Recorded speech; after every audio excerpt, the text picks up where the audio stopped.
Então vamos dar continuidade ao culto, nosso culto ao Senhor. Eu gostaria de iniciar nessa manhã uma mensagem que nós temos estudado nas quartas-feiras, é no Evangelho de Jesus Cristo segundo João, e nós estudamos essa semana agora que passou, o capítulo 17. E é interessante porque mesmo quando Jesus se aproxima da sua hora final, na cruz, ele, mesmo tendo dito aquilo que nós vimos nesse estudo que está decorrendo de João, ele uma vez mais fala que ama seus discípulos, como vimos em capítulo 13, e amou-os até o fim. João, ele começa essa narração do capítulo 17 com uma informação importante, porque é uma oração, na verdade. E essa oração é a oração sacerdotal de Jesus, que não apenas denota uma oração, mas também denota uma missão. Estávamos louvando a Deus e dentro de mim o Espírito ministrava e falava assim: o que aconteceria se eu chegasse hoje? Se eu voltasse hoje? Como estaria meu coração? Estaríamos preparados? Poderíamos realmente, apenas por estar reunidos aqui na igreja do Senhor, no templo, estaríamos prontos? Ou como falamos em espanhol, listos? Estaríamos? Isso ecoou muito forte no meu coração, porque muitas vezes, e isso falo a começar de mim, eu talvez poderia dizer: não, Senhor, ainda não estou. Isso pode até ser um choque para você, mas como se o pastor não está pronto, e eu?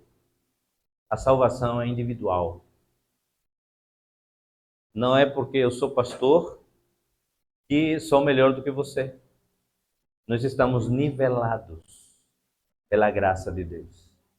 E cada um de nós militamos, batalhamos, corremos a corrida diariamente rumo à nossa pátria celestial. E nenhum dia é igual ao outro. Todos os dias são diferentes. Muitas vezes a gente tem um dia mais atribulado do que o outro. Alguns dias temos uns dias mais tranquilos.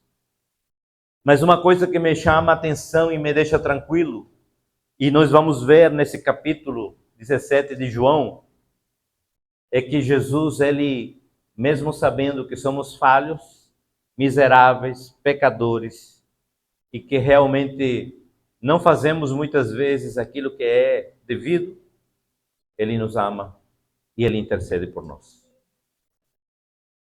Vamos ler então o capítulo 17 de João.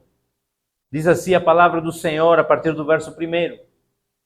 Jesus falou assim e levantou seus olhos ao céu e disse: Pai, é chegada a hora. Glorifica a teu filho, para que também o teu filho te glorifique. Assim como lhe deste poder sobre toda a carne, para que dê a vida eterna a todos quanto lhe deste. E a vida eterna é esta: que te conheçam a ti só, por único Deus verdadeiro, e a Jesus Cristo, a quem enviaste. Eu glorifiquei-te na terra, tendo consumado a obra que me deste a fazer. E agora, glorifica-me, tu, ó Pai, junto a ti mesmo, com aquela glória que tinha contigo antes que o mundo existisse. Manifestei o teu nome aos homens, que do mundo me deste.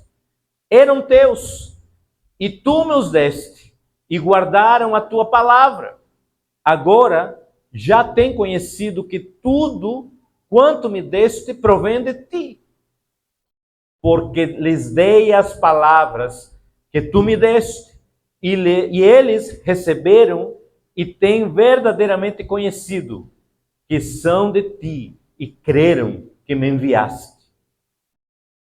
Eu rogo por eles, Não rogo pelo mundo. Veja o que ele está dizendo. Olha, eu estou orando pelos meus discípulos. Não estou orando pelo mundo, mas por aqueles que me deste, porque são teus. E todas as minhas coisas são tuas, e as tuas coisas são minhas, e nelas sou glorificado. E eu já não mais estou no mundo, mas eles estão no mundo, e vou para ti. Pai Santo, guarda em teu nome aqueles que me deste, para que sejam um, assim como nós. Estando eu com eles no mundo, guardava-os em teu nome. Tenho guardado aqueles que tu me deste, e nenhum deles se perdeu. Olhe para seu irmão e diga assim: ele não perde nenhum. Ele não vai perder você. Senão o filho da perdição, para que a escritura se cumprisse. Quem era esse rapaz? Judas. Mas agora vou para ti e digo isto no mundo, para que tenham a minha alegria completa em si mesmos. Dê-lhes a tua palavra, e o mundo os odiou, porque não são do mundo, assim como eu não sou do mundo. Não peço que os tires do mundo, mas que os livres do mal. Não são do mundo, como eu do mundo não sou. Santifica-os na tua verdade, e a tua palavra é a verdade. Assim como tu me enviaste ao mundo, também eu os enviei ao mundo. E por eles me santifico a mim mesmo, para que também eles sejam santificados na verdade. E não rogo somente por estes. Veja aqui, ele não está apenas rogando, orando pelos seus discípulos, que estavam naquele momento com eles, mas agora ele também está dizendo: eu também estou intercedendo por vocês, por aqueles que pela tua palavra hão de crer em mim. Quantos creem no Senhor aqui nesta manhã? Então você é alvo da intercessão de Cristo.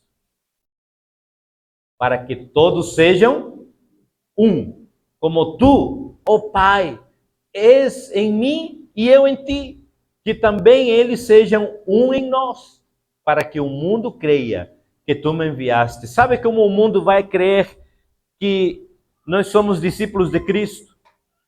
Sabe como o mundo vai acreditar que nós somos filhos de Deus, filhos da luz, quando andarmos em unidade?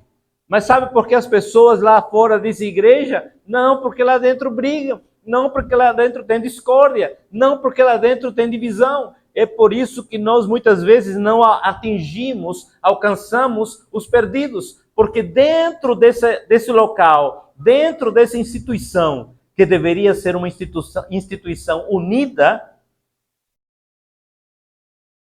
nós não vivemos isso muitas vezes. Não, porque olha, Júnior não tocou aquela música que eu gosto, não vou falar com ele. Não, porque Diego fez isso comigo, não vou falar mais com ele.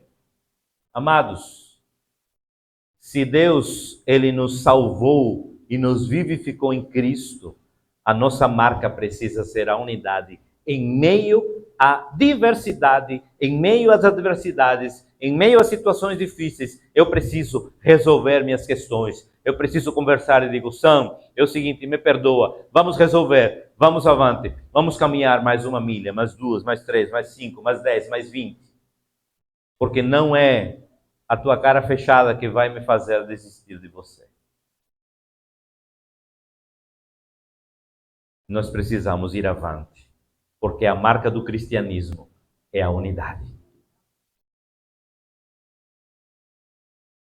Verso 22, Márcio, por favor. E eu lhes dei a glória que a mim me deste, para que sejam um, como nós somos um.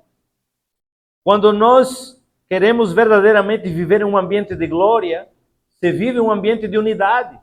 Alguém falava num desses estudos que nós tínhamos: mas pastor, por que não vemos mais hoje em dia milagres, maravilhas acontecendo? Porque nós estamos divididos em nossos pensamentos e não temos um pensamento de unidade em comum.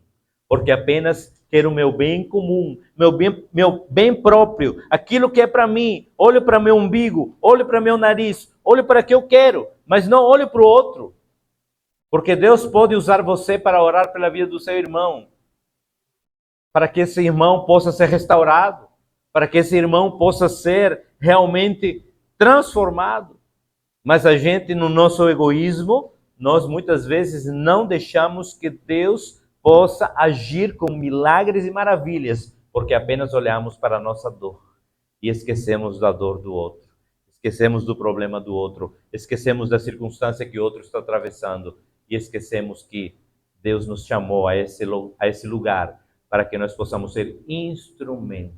Ontem falávamos um pouquinho disso no PG, estava tocando o violão, e se você vê, nós talvez possamos nos comparar a um violão, porque somos instrumentos.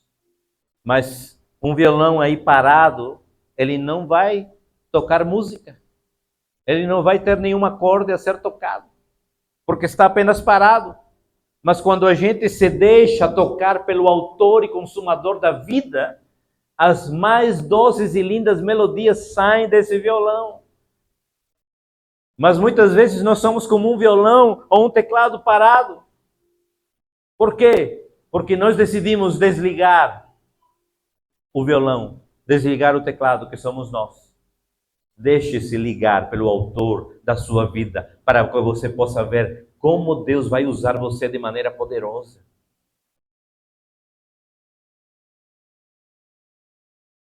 Eu neles e tu em mim, para que eles sejam perfeitos em unidade, e para que o mundo conheça que tu me enviaste a mim, e que os tens amado a eles, como me tens amado a mim. Pois, Pai, aquele que me deste, quero que, onde eu estiver, também eles estejam comigo, para que vejam a minha glória que me deste, porque tu me amaste antes da fundação do mundo. Pai justo, o mundo não te conheceu, mas eu te conheci, e estes conheceram que tu me enviaste a mim. E eu lhes fiz conhecer o teu nome, e lo farei conhecer mais, para que o amor com que me tens amado esteja neles, e eu neles esteja. Amém, amados? É notável que Jesus, ele não deixou de pastorear os seus discípulos, mesmo enfrentando uma circunstância difícil como essa. Nós estamos aqui olhando nesse contexto em que foi escrito, Jesus estava prestes a ser crucificado. Ele estava a poucas horas de sofrer o mais duro sofrimento que ele poderia enfrentar. E não era a cruz, não era o castigo, não era os açoites, era a separação do seu pai. Porque ele era um com o pai, mas quando ele decide, por vontade própria, assumir os pecados, as transgressões, as iniquidades, as maldições, as enfermidades de toda a humanidade, ele está agora declarando: vou ter um momento de separação do meu Pai. Talvez a dor mais dura e difícil de Cristo não foi os açoites, os pregos, a cruz, a humilhação, mas a dor mais difícil e mais profunda de Cristo foi a separação do seu Pai, porque eles eram um, e essa precisa ser a nossa dor. A nossa dor precisa ser de segunda a sábado lá fora, quando eu faço coisas que me separam de Deus. Mas muitas vezes a gente não entende essa dor. A gente às vezes caminha querendo se separar de Deus e dá as costas para Deus, fazendo coisas que desagradam a Deus, que vão entristecer ao Espírito Santo. Nós precisamos compreender isso, amados. Essa é a nossa grande luta. Na verdade, a grande tristeza que nós devemos enfrentar como igreja não é uma conta sem euros, não é um carro quebrado, não é uma casa que precisa reforma e não tenho dinheiro para reformá-la. É estar longe da presença do meu Pai. Essa deve ser a maior tristeza, essa deve ser a maior, talvez, maneira de a gente ficar arrasado nessa terra. Amados, a oração de Jesus é consistente com a missão.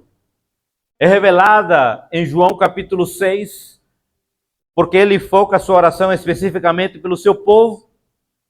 No verso 9 do capítulo 17, ele vai dizer isso.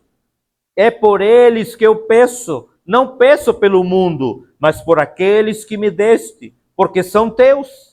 Ele está orando por cada um de nós, ele está intercedendo por cada um de nós. Os leitores, no caso nós, que somos os leitores do Evangelho, nós devemos saber que a vontade do Pai para Jesus é que nenhum de nós nos percamos ou pereçamos.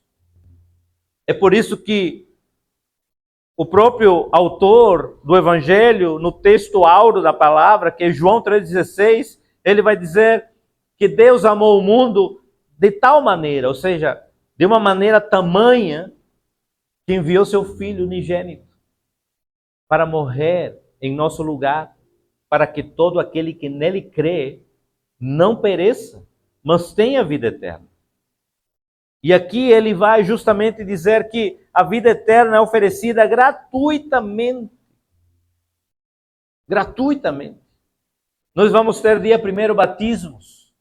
E nós louvamos a Deus porque, mesmo sendo poucas pessoas, mas sabemos que para Deus uma alma vale mais do que o mundo inteiro. Mas também preciso estar alerta. Por quê? Porque muitas vezes a gente espera, não, é o pastor que tem que pregar, é o pastor que tem que discipular, é o pastor que tem que fazer. E você? O que você tem feito? Você tem dado frutos? Não espere só que o pastor dê frutos. Não espere que só o pastor coloque as pessoas para discipular e batizá-las. Você foi chamado para isso. Por isso, a palavra diz que em nenhum momento a oração é separada da missão. A oração sacerdotal, ela é interligada com a missão, porque a nossa missão a missão não é do pastor, a missão não é da liderança, a missão é da igreja. Só que muitas vezes a gente se acomoda. E é por isso que talvez lutei tantos anos em colocar umas cadeiras mais confortáveis, porque aí a gente se acomoda mais ainda. Vivemos numa geração em que, se está tudo confortável, já me falaram, pastor, vamos botar ar-condicionado. Negativo. Eu quero que você saia daqui.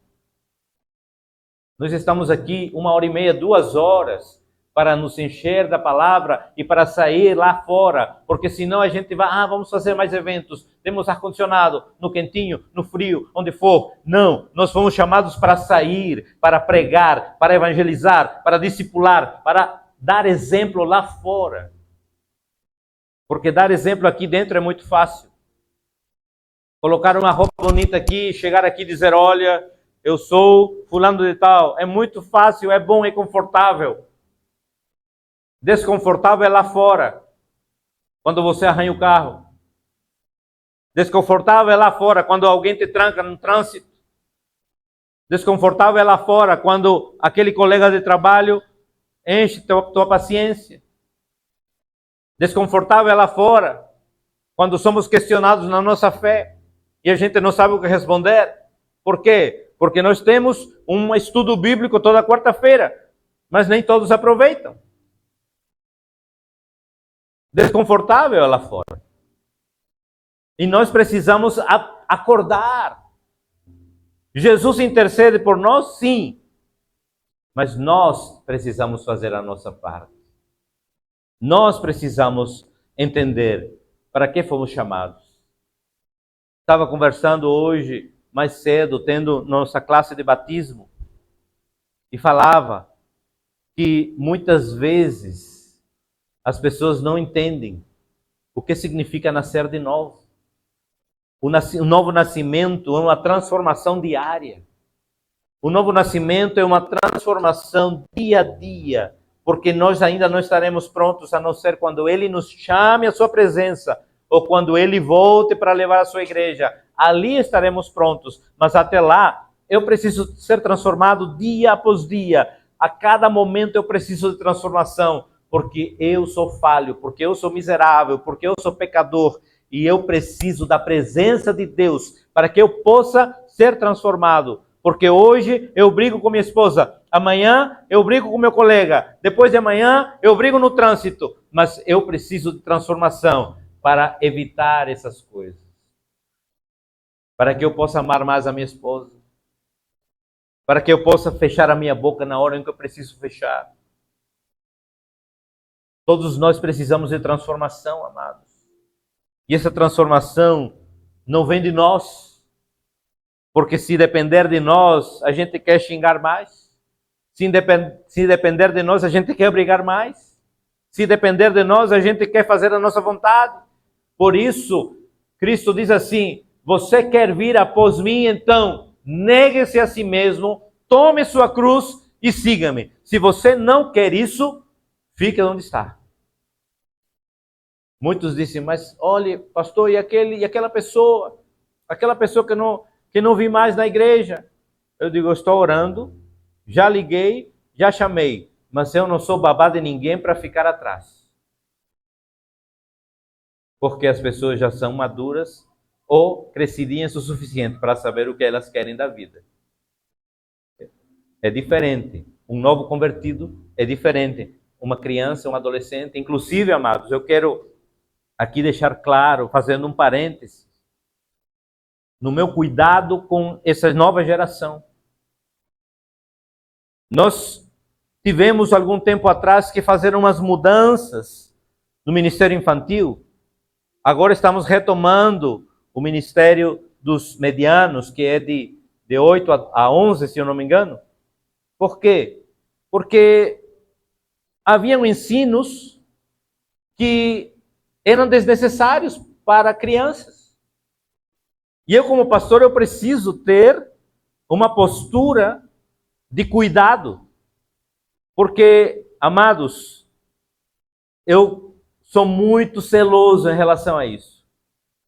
E eu tinha conversado para não entrar em assuntos polêmicos que pudessem estar, talvez, distorcendo a mente das crianças. E por esse cuidado, amados, nós decidimos dar essa pausa, esse tempo, para que as crianças estivessem aqui, ouvindo uma palavra que pudesse sair daqui desse púlpito e alinhando o Ministério Infantil, para que a gente pudesse, amados, cuidar. Porque Deus me livre de, quando eu chegar na presença do Senhor, Ele dizer, você permitiu que um dos meus pequeninos se desviasse por um ensino errado. Então nós precisamos ter muito cuidado. Muito cuidado. E eu sou bastante zeloso em relação a isso. Alguém ficou chateado comigo, mas paciência. Eu não sou perfeito. Eu prefiro que alguém fique chateado comigo do que Deus fique chateado comigo. Fecha parênteses. Jesus, ele declara que a vida eterna é oferecida gratuitamente a qualquer um que crê.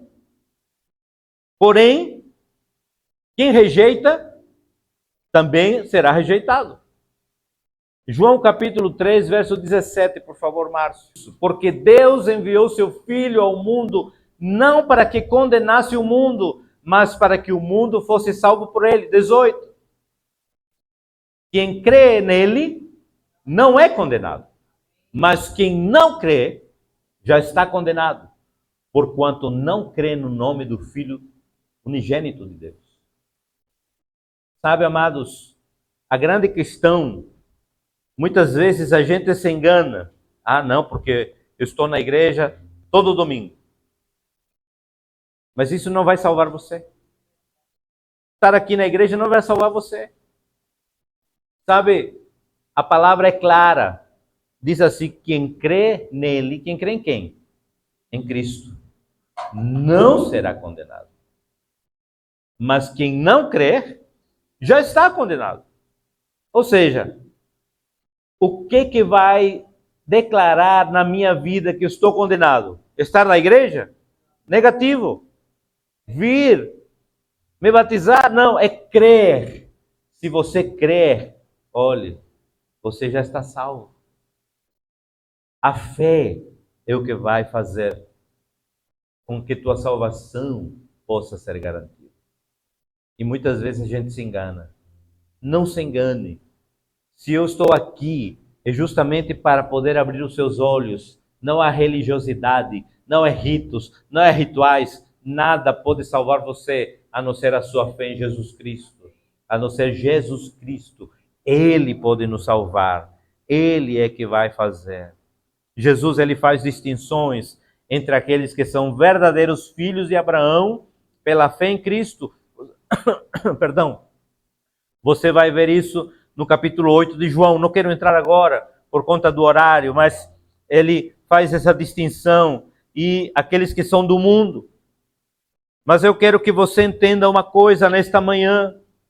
Jesus, ele revela também seu Pai Celestial desde o início desse evangelho tão tremendo, tão revelador da pessoa de Cristo. João, ele inicia, no princípio era o Verbo, e o Verbo estava com Deus, e o Verbo era Deus. Ele começa assim. Assim Jesus, ele vai fazendo com que seus discípulos entendam que existe um Pai celestial, um Pai amoroso que nos ama apesar de nós. E aqui nesse capítulo que nós estamos lendo, ele ora especificamente por seus discípulos, por aqueles que pertencem a seu Pai. Mais do que isso, já que tudo que o Pai tem concedido ao Filho, todos aqueles que pertencem, também pertencem ao Filho. Nós também pertencemos a Jesus, não apenas ao Pai. Por isso ele ora por seus discípulos. Estes são aqueles que Jesus andou durante 3 anos. Ele andou com esses discípulos. Ele caminhou com eles. Ele comeu com eles. Eles viram quando Jesus ceirou no templo, mas também eles viram as maravilhas e milagres que Jesus fez. Jesus é o bom pastor que ama as suas ovelhas e dá sua vida pelas suas ovelhas. Quando alguém chegou para Jesus e disse, meu bom mestre, bom não, eu não, meu pai é bom. Isso é entender a sua identidade. Ele estava em Deus. Cristo estava em Deus. Jesus, ele ora na hora da sua glorificação. Ou seja, ele está prestes a entender que está agora próximo a ser elevado para o Pai. Sua partida é iminente. Jesus não é do mundo. Ele está partindo para o lugar que é seu. Ele entendia isso. É tanto que, se eu não me engano, é no verso 11. Ele vai dizer, já não estou no mundo. Mas eles continuam no mundo. Enquanto eu vou para junto de ti. Pai Santo, guarda-os em teu nome, que me deste, para que eles sejam um, assim como nós somos um. Os discípulos, eles devem ser guardados. Por quê? Porque este mundo onde nós vivemos está nas garras do maligno. Porque todos os dias nós vemos notícias ruins, difíceis. Recebi umas notícias esses dias que agora, no Brasil, o líder religioso, seja pastor, seja padre, vai ser preso se ele falar contra muitas coisas que estão em pauta, como homofobia, como o aborto.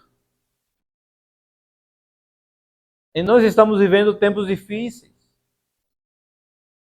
E as coisas estão se fechando. E não vai demorar para que nós possamos viver isso aqui. Por quê? Porque nós não somos desse mundo, estamos nesse mundo, vamos ser perseguidos e odiados por esse mundo. Mas irracionalmente, ilogicamente e transversalmente a gente se apega a esse mundo. Não é verdade? A gente se apega a esse mundo. Quando nós deveríamos sim orar por esse mundo, clamar por esse mundo, pelas pessoas que estão aí, mas não nos apegar a esse mundo. Por quê? Porque nós não somos daqui. Nós não somos deste mundo. Nossa pátria não é esta. E muito menos o Brasil para os brasileiros, como Portugal para os portugueses. A nossa pátria é celestial. A nossa pátria está nos céus. A nossa pátria é lá. Mas tem uma notícia boa. Mesmo que o mundo esteja nas garras do maligno, veja o que diz 1 João capítulo 5, versos 18 e 19. 1 João, eu gosto de fazer essa correlação porque o autor é o mesmo. O autor do Evangelho de João e das epístolas é o mesmo apóstolo João. Sabemos que todo aquele que é nascido de Deus não peca, mas o que de Deus é gerado conserva-se a si mesmo. E o maligno? E o maligno? E o maligno? Você esteja tranquilo, porque ele não pode tocar você.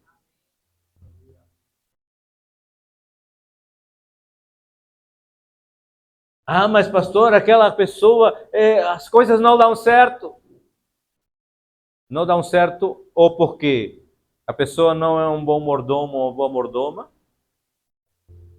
ou porque Deus está querendo ensinar alguma coisa. Mas eu sou totalmente averso e contra. Ah, olha aí, Satanás fez isso com ele. Se você é de Cristo, ele não pode te tocar. Ah, pastor, mas olha a minha casa aqui. Onde eu colocar a planta dos meus pés, Cristo já me deu por herança. Ele não pode tocar. Só que a gente caminha cismado. Sabe por quê? Porque a gente não tem a nossa identidade firmada. Quando nós temos a nossa identidade firmada, a gente não precisa andar chamando o pastor, venha consagrar a minha casa, venha jogar óleo ungido no meu carro. Não, porque você já consagrou, porque você já ungiu, porque você é filho. Então, não precisa. Agora, claro, não vou me opor. Posso orar pela sua vida, posso orar pela sua casa, posso orar pelo seu carro, não faço questão nenhuma. Mas entenda, você tem autoridade.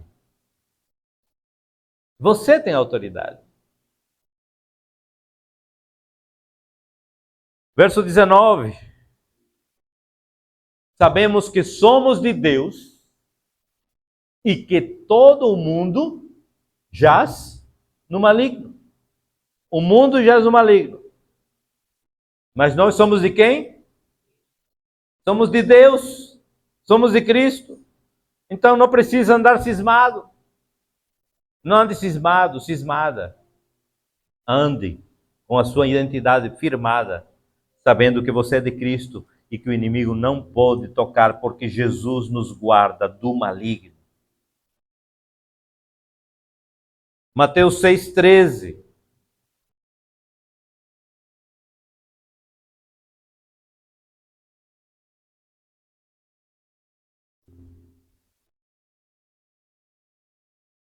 e não nos conduzas à tentação, mas livra-nos do mal, porque teu é o reino, e o poder, e a glória, para sempre. Amém. Temos esquecido de orar essa oração. A gente ora por tantas coisas. Por um emprego melhor, por um carro melhor, por uma casa melhor. Isso não está errado. Você pode orar por isso. Mas ore para que Ele nos livre da tentação, para que Ele nos livre do mal. Porque assim nós estamos corroborando na nossa vida diária. Estamos sendo guardados pelo Senhor. E a gente vai errar menos quando a gente aprenda a orar essa oração, que é o Pai Nosso, e termina desse jeito. Jesus nos guarda do mal porque Ele já venceu o diabo em nosso favor. A obediência de Jesus está no fundo da oração de Jesus, que afirma anteriormente que Ele terminou a obra que lhe foi dada. Veja no verso 4 do capítulo 17, que nós estamos lendo, diz assim: eu te glorifiquei na terra, realizando a obra que me deste para fazer. Ou seja, Ele está dizendo, eu glorifiquei o Senhor, meu Pai, porque eu obedeci aquilo que eu vim fazer aqui. Ele obedeceu. Ele cumpriu o seu propósito. Agora, uma pergunta que eu quero fazer para você e para mim. Nós temos cumprido o nosso propósito? Nós podemos orar, Pai, ó Senhor, me dá aquele emprego porque eu te obedeci.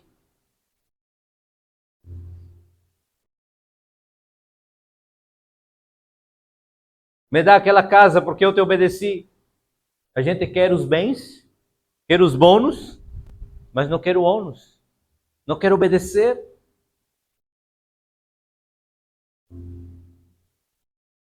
Não estou dizendo aqui que isso vai ser uma troca, uma barganha. Não, estou dizendo que quando nós estamos no centro da vontade de Deus, nós só vamos conseguir pedir ao Pai as coisas que estão dentro da vontade dele. E isso faz toda a diferença. Porque a gente não vai perder tempo pedindo a Deus coisas desnecessárias e que nós, no fundo, sabemos que não vamos receber porque não é da vontade de Deus. Precisamos ter muito cuidado. Primeira oração, uma oração do Pai Nosso. Que se faça a tua vontade, assim na terra como nos céus, na minha vida. Que a tua vontade prevaleça, Senhor. Não quero a minha vontade. É difícil matar nossos sonhos.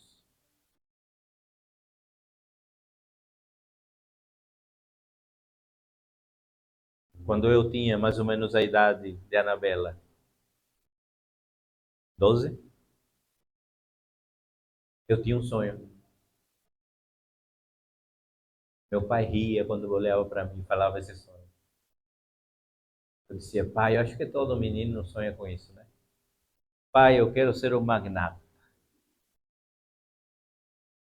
Quero ter um helicóptero, um jatinho particular.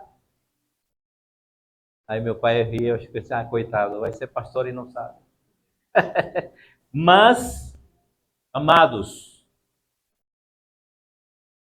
esse sonho, apesar de que foi abafando um pouco e diminuindo, mas quando eu cheguei na faculdade, eu disse, não, Senhor, eu quero ser empresário para poder abençoar a tua obra. Está de prova minha esposa. Lutamos e batalhamos. Começamos lá do baixo, uma empresa pequena. Chegamos a uma farmácia. Sabe o que aconteceu? Perdemos tudo. Farmácia, uma casa. Só que quando eu olhei para a Célia e disse, Senhor, obrigado, Pai. Porque mesmo perdendo essas coisas, não valeria de nada se não estivesse no centro da tua vontade. Não valeria de nada se eu não entendesse que fugir da tua vontade só me traria tristeza profunda no coração. Porque ô luta você ter com Deus, porque você nunca vai ganhar, você nunca vai vencer, porque Deus é poderoso e você e eu somos insignificantes diante da presença de Deus. Renda-se de uma vez por todas. Entrega teu caminho ao Senhor. Confia nele e o mais ele fará. Pare de brigar com Deus. Você não tem força, eu não tenho força, a gente não pode, não é páreo. Mas olhe para o autor e consumador da sua fé. Obedeça. Cristo veio a esse mundo, se fez homem, se humilhou, se esvaziou por amor e por obediência. Muitos sonhos eu deixei no caminho. Muitos projetos eu larguei. Porque é melhor obedecer do que sacrificar. É melhor estar na presença do Senhor. Jesus, ele ora então pelos seus discípulos. E você tem que entender uma coisa. Quando nós estamos em Cristo, nós estamos guardados. Guardados. Sabe o que significa estar guardado? Quem sabe? Protegido, cuidado, seguro. Quando você quer guardar um bem, você coloca onde? Num cofre. Não é? Oi, Elisângela tem os cofres dela lá, em coura.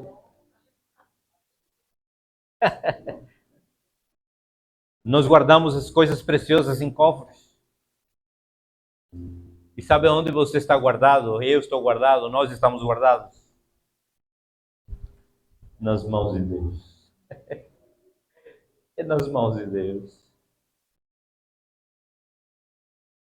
Quem ousa tirar algo das mãos de Deus? Ninguém.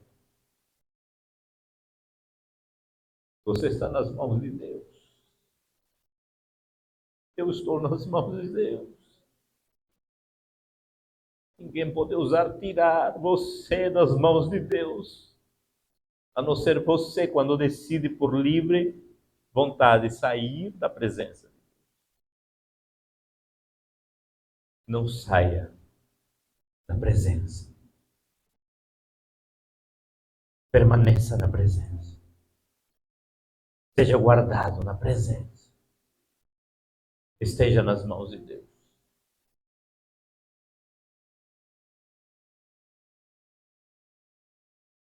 Domingo que vem continuamos. Mas faça a sua oração.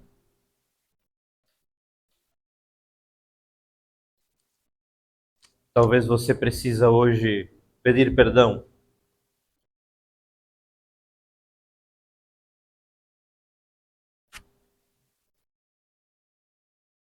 Talvez hoje você precisa pedir perdão a Deus pelas vezes que você tem saído das suas mãos. Da sua mão, da mão de Deus. Querido, fazer a sua vontade.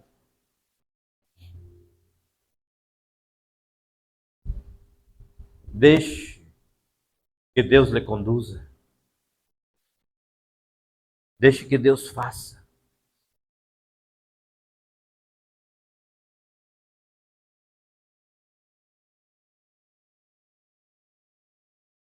Sabe qual é o objetivo maior daqueles que estão guardados nas mãos de Deus? Se todos estamos nas mãos de Deus, como estamos ali? Separados? Não. Juntos. Unidos. E esse é o propósito que Deus tem para nós.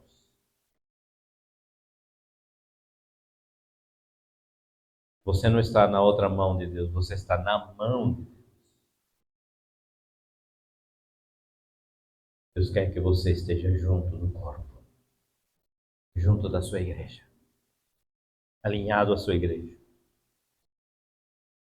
Apesar das circunstâncias, apesar das caras feias, apesar do carão, apesar dos pesares, nós precisamos estar juntos, porque estamos nas mãos de Deus. E quando eu digo não, não quero, é porque eu estou decidindo por livre e espontânea vontade sair da mão de Deus. Cuidado. Não deixe que nada, absolutamente nada, como Romanos vai dizer, Romanos 8,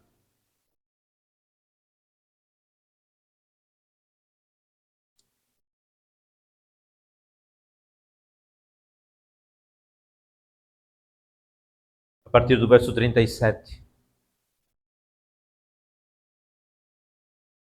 Entenda uma coisa, mas em todas estas coisas somos mais do que vencedores por aquele que nos amou. 38. Porque estou certo de que nem morte, nem vida, nem anjos, nem principados, nem as potestades, nem o presente, nem o porvir, nem a altura, nem a profundidade, nem alguma outra criatura nos poderá separar do amor de Deus que está em Cristo Jesus, nosso Senhor. Nada. Nada. Mas sabe a única coisa que pode nos separar? Meu eu. Eu mesmo. Meu egoísmo. Meu egocentrismo. Mas quando nós estamos em Cristo, isso a cada dia vai diminuindo. Porque como o próprio apóstolo João diz, importa que eu diminua para que tu cresças. Queremos nesta manhã, Senhor, orar. Queremos, Pai amado, nesta manhã clamar como filhos do Senhor, como teus filhos. Continua, Pai, nos dando, Senhor, esse entendimento na Tua palavra, que se estamos em pé porque o Senhor intercede por nós, não é por força própria, não é por vontade própria, não é por capacidade própria, não, Senhor, é por pura graça. Nos ajuda, Senhor,